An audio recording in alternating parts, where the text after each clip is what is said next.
like her in the mix? I'm not sure. I like it. You do.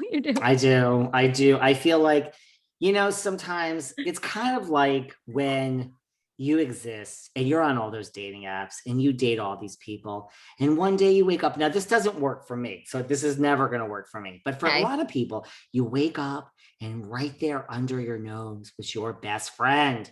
And then you realize after 6 years of dating losers, you want to fuck your best friend. And then you do fuck your best friend. And then you're like fucking in love and you get married and you're like, I'm married. Listen, that's what happened with Carl and Lindsay, actually. From Summerhouse. Lindsay, there you go. When Carl and Lindsay slept together last summer, but Lindsay was like ready, and Carl was like, I'm a fuck boy, and I'm a fuck boy, and I mean, I gotta be a fuck boy. And Lindsay, listen, Miss Hubbard gets over her shit, and she went on and then fucked a whole bunch of other people. And then Carl woke up, and Carl is in, I think Carl is in deep now. I think Carl is like, holy shit, I'm in love, because like, the person, it's right there. It's under your nose the whole time. We are looking. I mean, here's the thing. Kim D every week on our Patreon recaps says Jersey is the hardest to cast for. I think it's such a tight knit group. It's such a well-oiled machine that they try to add these new people and these friends of ever since Jennifer and Jackie, and it doesn't work. And like, maybe the additional cast member, the friend of, has been right under our nose all the time. All right, maybe that's Gia. Okay.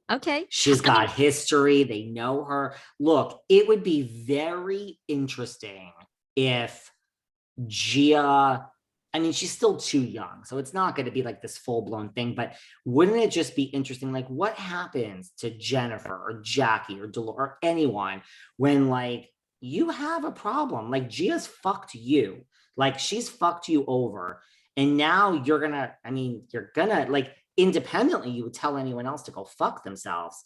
But like, are you going to? And if you do, well, here's Mama Teresa. So I just think the dynamic of like back in the day with like Melissa and Carolyn and Kathy and it all being family, and even the Richard sisters, Kim and Kyle, I think when it's a family dynamic, it runs so deep. It cuts so deep.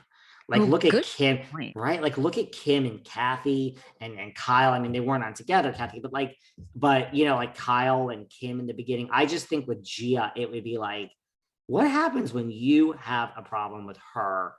I mean, there ain't no going against. Do you know that even on a season of Survivor, that there was a mother-daughter?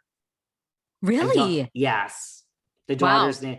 And it was really like, but I can tell you, I don't know how it works on. I mean, I did because I watched Survivor. The mother, I think the daughter basically fucked the mother over because she's like, look, I can get farther. And I know, and I think she's like, I can get farther in the game without you here. You're weighing me down. But I can tell you, Teresia is not dropping Gia off as the dead weight out back. I mean, God, no, that will never. So it just, I think the dynamics, and I think the audience knows Gia, and like we've been with her. Yeah, it's true, through thick and thin. I mean, you're right. And I love the back and forth about their dad, and with Joe Gorga and their mom. I mean, I get Joe and Melissa's point of view. Like I also get the kids. I get the girls, that is, no matter what, it's their dad. But I mean, I get it. It is great. I think this season, I love this season. I love that Jackie's going up against Dolores. I mean, we'll see how that ends, but, and Jennifer's been speaking out in the press, like Dolores is a shitty friend. I mean, I'm paraphrasing, but that's basically what she's saying. I really like it. Look, I do too. I just, enough with Jennifer's surgeries. I can't, like, I am so pro plastic surgery, but like, I don't know, these women, it's why I couldn't watch OC anymore. It's just that the surgeries get so fucking much. And Jennifer, it's like, we're watching this character, I don't know, this comic thing in front of us, morphing. It's such a like love-hate relationship with Jennifer. I adore her. I love her. I love Bill. But it's just, it's the plastic surgery is so hard to watch, I think. My own personal opinion. But I think Jersey's still really good. I think it's very good. It's one of the franchises. I mean, people are scared of the Gales. It's Jersey. Good. It's Jersey. What else? Anything else going on in the world that you'd like to bring up? No, I feel like Covered a lot. we covered so much, really. I mean, Potomac tea we didn't anticipate. Yeah. Oh, I speaking really of great. which, I don't know if it's on your roster, but you make sure you put on your roster All in the Gang or whatever the fuck it's called with Miss Candy Burris. Because I don't know what. we're gonna be Okay. covering. Listen, we had the best show that's ever existed. Really, I will go down and say I stand by this. The best show that's ever existed on Bravo at its height to me was Vanderpump Rules. That was the number one for me. Okay. That ship has long sailed. That ship Sure. has long sailed. And I think this past season of Vanderpump Rules was atrocious. One of my favorite guests ever was Lala Kent. I fucking love her. It didn't gel. I think, listen, there's no brainchild here. This version of Candy's show, I mean, the model is Vanderpump Rules. They're working at Old Lady Gang, and Mama Joyce is a character and Todd is a character, but Candy has a whole staff, a waitress, a maitre d', a manager, servers. This could be, if it does well, the new Vanderpump Rules. I mean, it's going to be much different, of course, but so I don't know what you're planning on doing, Sarah, but I'll watch this. This is I you love add it to your list and you check your list twice and you make sure you are up on this shit.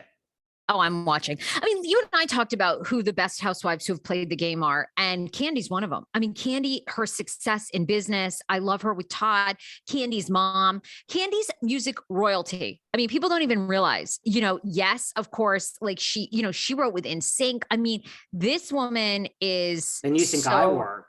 Candy's a worker. Oh my God, she works so much. I love Candy. So I will tune into this show.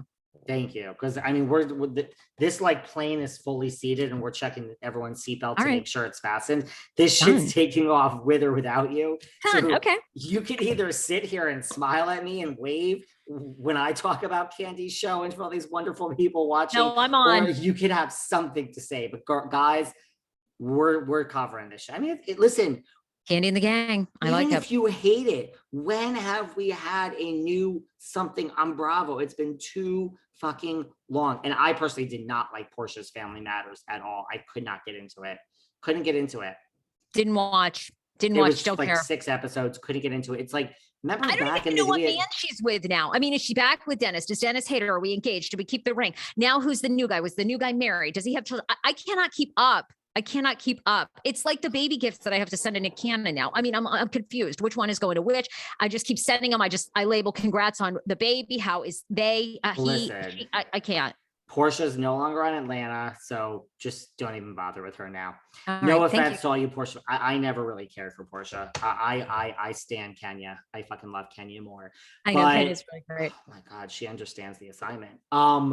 Yes. Yeah, that's it. But Candy, but remember when we had new shows on Bravo? So hopefully soon we'll have other new shows on Bravo. I mean, I think they don't have a programming problem. I think that's too, but like Shaw's isn't filming. Like I mean, I'm not saying it's canceled, but it's not where's the new season of Shaw's? I ain't so sure there's going to be one.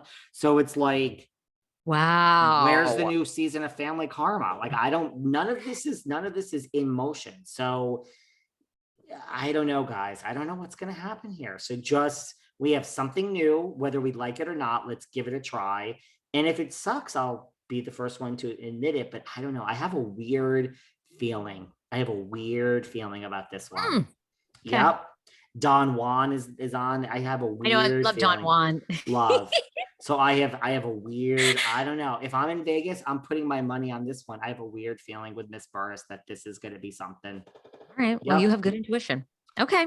Where can all these you can find me at Behind the Velvet Rope, everywhere you could find podcasts, or on Instagram at Behind Velvet Rope. Follow me, like, review, listen.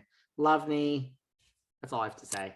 David, you're the best. You're the best. You can find the Sarah Fraser Show, new episodes Monday through Wednesday. I talk about my personal life, which people seem oddly obsessed with. And then I do a lot of TLC stuff. If you love 90 Days Before the 90 Days, if you love 1,000-Pound Sisters, actually, Dr. Eric Smith, who is Tammy Slayton from 1,000-Pound Sisters, bariatric surgeon, doctor, he's just on the show talking about Tammy. Like she was admitted to a nursing home and has a trach. So how's it going? He gives a full update. This is like a foreign, don't get me wrong. All these people slip into my DMs. Can you cover 1,000-pound this, 600-pound this? My life before the 90 days and I'm locked up and I'm on an island with no love. Guys, no. I mean, yes and no. I had the narrator from Love Island on, Matthew Hoffman. Like, it's not that I don't cover these, but listen, put a 90-day person in front of me like a Darcy and Stacey. We'll cover it, but I ain't going out of my way because it's like we don't have the energy here. Welcome to Plathville got me into it, which is a family in Georgia who had 11 children. Let me tell you.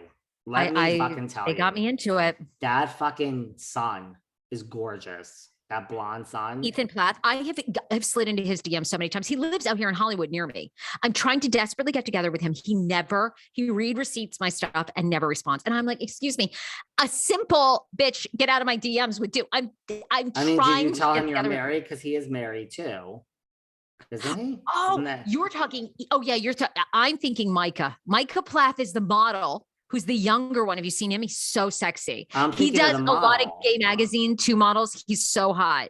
I'm trying to flip into his DMs. Yeah, Ethan's the one that's married to Olivia. Very sweet, but married. He's nice looking, but he's not hot. You're thinking the model Micah. There's only one that I find extremely hot. That's him. He's gorgeous. Okay, well that's the one. That's the one I want. But he has a wife, right, or a girlfriend? That's Ethan. Micah sort of has a girlfriend, supposedly. But I think okay. Anyway, you know what? When this show's over, I'm going to